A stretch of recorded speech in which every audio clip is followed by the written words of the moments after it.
কাদিগড় national park Mymensingh জেলার ভালুকা থানার অন্তর্গত।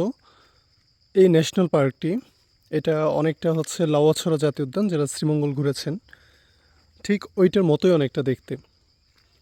আর আজকে শুক্রবার, কিন্তু এই বনটা এটার আসলে ওইভাবে সরকারিভাবে কিংবা বেসরকারিভাবে কোনোভাবে এটা আসলে প্রচার প্রচারণা ওইভাবে হয় নাই, যার ফলে অনেক পর্যটকের কাছে এই অপরূপ সুন্দর পার্কটা, আসলে এটাকে পার্ক বলবো না, এটাকে বলবো হচ্ছে আমি একদম গজারি শাল বনের যে চারদিকে সমারোহ। মাঝে মাঝে আপনি এখানে আসলে শিয়াল দেখতে পারবেন। আর তেমন কোনো প্রাণী এখন পর্যন্ত আমার চোখে পড়েনি। আমি এখানে একাই এসেছি ঘোরার জন্য, এসে কিছুটা ভয় লাগছে, চারদিকে কোনো মানুষ নাই। এখানে অনেক প্রজাতির গাছপালা আমি দেখতে পারছি।